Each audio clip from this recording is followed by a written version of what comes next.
သူတစ်ပါးတွေကသူ့ရဲ့ကောင်းဖြစ်ဝင်စားကြချိန်မှာမိမိကတော့သူ့ရဲ့ကောင်းကိုလှုပ်ကြံတက်ဖြတ်ဖို့နတ်ဖျားမရဲ့အမိတ်ပေးခြင်းကိုခံရလိမ့်မယ်လို့အဲ့ဒီလူဟာတခါမှမမျှော်လင့်ထားခဲ့ပါဘူးပိုပြီးဆိုတာကတော့အဲ့ဒီသူ့ရဲ့ကောင်းဟာအရေးချင်း skills ပေါင်း30ကျော်နဲ့မွေးဖွားလာခဲ့ပြီးအညံ့ဆုံးလို့ပြောလို့ရတဲ့အရေးချင်းကတော့နိုင်တစ်ထက်မနှိမ့်ပါဘူးသူကိုယ်တိုင်ကတော့အများဆုံးမှအရေးချင်း9ခုပဲရနိုင်တာပါဒါဟာတကယ်ကိုငရဲအဆင့်လို့ခက်ခဲတဲ့အခြေအနေ hellable difficulty ဖြစ်နေတာထင်ရှားပါတယ်နတ်ဖျားမကကြက်ကြကိုရွေးချယ်ခဲ့ရတဲ့အကြောင်းရင်းကတော့သူဟာအရင်ဘဝတုန်းကကမ္ဘာအဆင့်မီထိပ်တန်းလူသက်သမားတစ်ယောက်ဖြစ်ခဲ့လို့ပါပဲပြစ်မှတ်ကဘလို့ကာကွယ်နောက်မှာပဲပုံနေပါစေသူကအဲ့ဒါကိုဂရုမစိုက်ပဲအပြည့်ရှင်းပြနိုင်စွမ်းရှိပါတယ်ဒါပေမဲ့ဂျက်ကသူ့ရဲ့တာဝန်တစ်ခုကိုအောင်မြင်စွာအဆုံးသတ်ပြီးအိမ်ပြန်ဖို့လေရင်ပေါ်တက်လိုက်တဲ့အချိန်မှာပဲသူကိုယ်တိုင်အမှုထမ်းခဲ့တဲ့အဖွဲ့အစည်းကလွတ်လိုက်တဲ့တိုက်လေရင်ရဲ့တိုက်ခိုက်ခြင်းကိုခံခဲ့ရပါတယ်အကျွမ်းမဲ့တစ္ဆာဆောင်သိခဲ့ပြီးတဲ့နောက်မှာအခုလိုမျိုးစက်သိမ်းရလိမ့်မယ်လို့သူဘယ်တော့မှမတွေးခဲ့မိပါဘူးဂျက်တည်ဆုံးသွားပြီးတဲ့နောက်နတ်ဖျားမကသူ့ကိုရွေးချယ်စရာနှစ်ခုပေးခဲ့ပါတယ်တစ်ခုကတော့ဘာမှတင်ညာမှမပါပဲငွေကင်းစားကလေးငယ်အဖြစ်ပြန်လည်ဝင်စားဖို့ဖြစ်ပြီးနောက်တစ်ခုကတော့သူမရဲ့တောင်းဆိုချက်ကိုလက်ခံပြီးအရင်ဘဝကအမတ်တရားတွေအားလုံးအတိုင်းတခြားကဘာတစ်ခုမှပြန်လည်ဝင်စားဖို့ဖြစ်ပါတယ်ဂျက်ဟာအမြဲတမ်းခံစားချက်မဲ့တဲ့လူသက်သမားတစ်ယောက်ဖြစ်ခဲ့တာကြောင့်တာမန်တိုင်းပြန်လည်ဝင်စားဖို့ကသူ့အတွက်ဘာမှရေးမကြည့်ပါဘူးဒါပေမဲ့အဖွဲ့အစည်းရဲ့တစ္ဆာဖောက်ခြင်းကိုခံရပြီးတဲ့နောက်မှာတော့ဒီတစ်ချိန်မှာတော့သူတစ်ပါးရဲ့လက်နက်ကိရိယာအဖြစ်အသုံးချမခံတော့ပဲမိမိကိုယ်တိုင်အတွက်ပဲအသက်ရှင်ဖို့သူဆုံးဖြတ်လိုက်ပါတယ်ဒါကြောင့်သူဟာနတ်ဖျားမရဲ့တောင်းဆိုချက်ကိုလက်ခံလိုက်ပါတယ်အဲ့ဒီတောင်းဆိုချက်ကတော့ဂျက်မွေးဖွားပြီး18နှစ်အတွင်းမှာအဲ့ဒီသူရဲ့ကောင်းကိုလှုပ်ကြံတက်ဖြတ်ဖို့ပါပဲနတ်ဖျားမကနောက်ကဘာရဲ့အချက်လက်တွေကိုဂျက်ရဲ့အသိဉာဏ်နဲ့ထည့်သွင်းပေးခဲ့ပါတယ်ဒါပေမဲ့အဲ့ဒီအသိပညာတွေအရအဲ့ဒီသူရဲ့ကောင်းဟာကဘာကြီးကိုကယ်တင်မဲ့သူဖြစ်ရမှာကိုဂျက်သိရှိသွားပါတယ်ဒါဆိုသူ့ကိုဘာလို့တက်ရမှာလဲနတ်ဖျားမကအခုလိုရှင်းပြပါတယ်ဂျက်မွေးဖွားပြီး16နှစ်မြောက်တဲ့နှစ်မှာသူရဲ့ကောင်းကမိစ္ဆာဖရင်ဒဲမန်ကင်းကိုအနိုင်ယူပြီးကဘာကြီးကိုကယ်တင်လိုက်မယ်ဒါပေမဲ့အဲ့ဒီနောက်မှာတော့သူရဲ့ကောင်းဟာသူ့ရဲ့အစွမ်းတွေကိုမထိန်ချုပ်နိုင်တော့ပဲ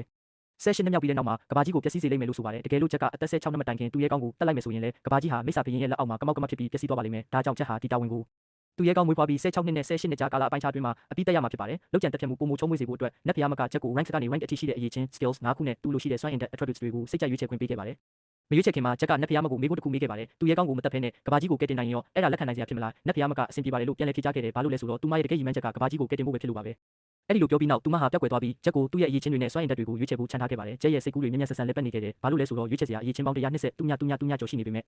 rank တစ်ခုစီကနေတစ်ခုပဲရွေးချယ်ခွင့်ရှိလို့ပါပဲသူရဲ့ကောင်းကတော့အနည်းဆုံး ranks အရေးချင်း9ခုနဲ့အတူအစွမ်းထက်လုံးစွာမွေးဖွားလာတာဖြစ်ပါတယ်ဒါကြောင့်ဂျက်ဟာတေချာကယူတဆိုင်ရွေးချယ်ခဲ့ရပါတယ်ပထမဆုံးအနေနဲ့သူဟာ rank အရေးချင်းဖြစ်တဲ့ super recovery အလွန်မင်းပြန်လည်ကုသခြင်းကိုရွေးချယ်ခဲ့ပါတယ်ဒီအရေးချင်းကခန္ဓာကိုယ်ရဲ့ပြန်လည်ရုံထန်ကုသနိုင်စွမ်းပုံစံအားလုံးကိုအစမတန်မြင့်တင်ပေးပါတယ်နောက်တစ်ခုကတော့မန်နက်အသစ်တွေကိုဖန်တီးနိုင်စွမ်းရှိတဲ့ rank ကအရေးချင်း spell weaver မန်နက်ရဲ့လုပ်သူဖြစ်ပါတယ်လက်ရှိနေတဲ့မန်နက်တွေဟာရာကနန်းအနေငယ်ပဲရှိတာကြောင့်ဒီအရေးချင်းကအကန့်အသတ်မရှိတဲ့ဖြစ်နိုင်ခြေတွေကိုပေးစွမ်းနိုင်ပါတယ်ပြီးတော့ဂျက်ဟာ growth limit break ကြီးထွားမှုအကန့်အသတ်ကိုကျော်ဖြတ်ခြင်းကိုရွေးချယ်ခဲ့ပါတယ်ဒါကို super recovery နဲ့တွဲဖက်လိုက်တဲ့အခါလေ့ကျင့်ခန်းလုပ်ဖို့အတွက်မကုန်ခန်းနိုင်တဲ့ခန္ဓာရည်စွမ်းအားကိုရရှိစေပြီ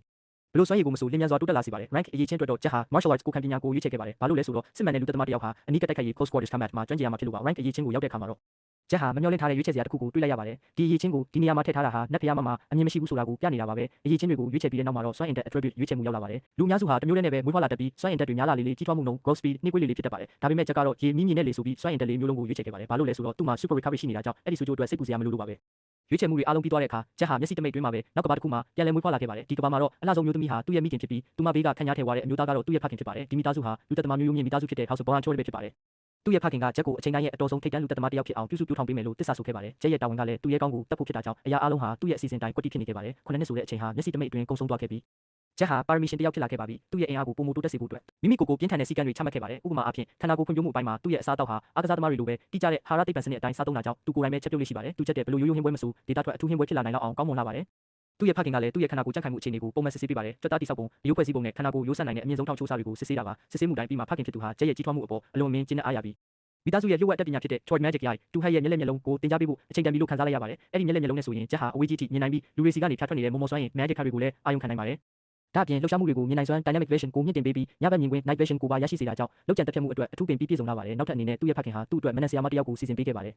သူမဟာဂျက်ထက်3နှစ်ပဲကြီးတယ်ဆိုတာကိုတော့အထင်မသေးလိုက်ပါနဲ့သူမဟာတိုင်းပြည်ရဲ့ထိပ်တန်းမနက်ဆရာ9ယောက်စင်းဝင်တစ်ယောက်ဖြစ်ပါတယ်တစ်ဖက်မှာလည်းဂျက်ကဘာမှန်တမ်းမှမတင်ရသေးပါဘူးပထမဦးဆုံးသင်ခန်းစာကတော့မနက်ပမာဏ Mental Capacity ကိုစမ်းသပ်တာဖြစ်ပါတယ်အန်နာကသူ့ရဲ့မနက်စွမ်းရည်အားလုံးကို false down ဖဲကြောက်တုံးထဲထည့်သွင်းဖို့ပြောခဲ့ပါတယ်ကြောက်တုံးရဲ့အလင်းဖြော်ဖြော်လေးကိုမြင်ရတဲ့အခါမှာတော့အန်နာကအတော်လေးသဘောကျသွားပါတယ်ဘာလို့လဲဆိုတော့လူကြီးတွေကြားမှာတော့ဒီလောက်မနက်ပမာဏအများကြီးရှိတဲ့သူရှားလို့ပါပဲဒါပေမဲ့ဂျက်ကတော့အားမဆရသေးပါဘူးသူ့ရဲ့အရေးချင်းတွေဖြစ်တဲ့ super recovery နဲ့ growth limit break တို့ကြောင့်သူ့ရဲ့မနက်စွမ်းရည်ဟာတာမန်လူကြီးမျိုးသားတစ်ယောက်ထက်အစပေါင်းထောင်ချီပြီးကြီးမားနေနေပြီးသားဖြစ်ပါတယ်မနက်စွမ်းရည်တွေစက်တိုက်စီးဆင်းလာတာနဲ့အမျှအန်နာဟာလုံးဝကိုစုံမြင့်တက်သွားရပါတယ်မန်တန်တွေရှန်ထွက်ပြီးပောက်ကွဲတော့မဲ့အခြေအနေမန်နာ overload ကိုမြင်တဲ့အခါသူမကဂျက်ကိုအဲ့ဒီကြောက်တုံးကိုအဝေးကိုလွှတ်ပစ်ဖို့အော်ပြောခဲ့ပါတယ်ဂျက်ကခန္ဓာကိုယ်အင်အားမြင့်တင်မှုကိုအသက်သွင်းပြီးကြောက်တုံးကိုကောင်းကင်ဘက်ကိုလွှတ်ပစ်လိုက်ပါတယ်ကောင်းကင်ရန်ထက်မှာအပြင်းထန်ပောက်ကွဲမှုကြီးဖြစ်ပွားသွားခဲ့ပါ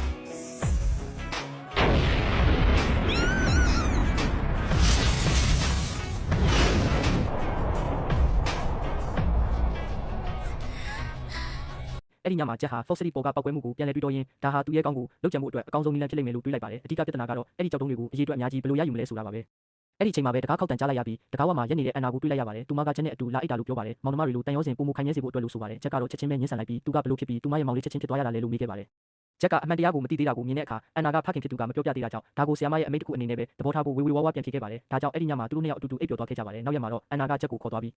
စွမ်းအင်ဓာတ်တွေကိုစမ်းသပ်ဖို့နောက်ထပ် Falstone တစ်ခုကိုထုတ်ယူလိုက်ပါတယ်မနေ့ကအတွေ့အကြုံအရဒီတစ်ချိန်မှာတော့မန်နန်စွမ်းအင်ကိုအနည်းငယ်ပဲထုတ်လုပ်ဖို့သူမကဂျက်ကိုပြောခဲ့ပါတယ်ကြောက်တုံးရဲ့အယောင်ပြောင်းလဲသွားမှုကိုကြည့်ပြီးဂျက်မှာလေမီးရည်နဲ့မြေစွမ်းအင်ဓာတ်တွေအားလုံးရှိနေတာကိုအန်နာရှာဖွေတွေ့ရှိသွားပါတယ်ဒါဟာဂျက်ကစွမ်းအင်ဓာတ်အားလုံးကိုပိုင်ဆိုင်တဲ့မန်နန်ဆရာအော်လာထူတူမေဖြစ်နေတဲ့ဆိုတဲ့သဘောပါပဲသူမကိုယ်တိုင်ကတော့စွမ်းအင်ဓာတ်နဲ့မျိုးပဲရှိတာဖြစ်ပြီးအဲ့ဒါကတော့သူမကိုအင်ပါယာရဲ့ထိပ်တန်းအထူးချုံဆုံးစီးရင်ဝင်ဖြစ်စေခဲ့တာပါတုံလုံးအံ့ဩသွားရပြီမယ်လေ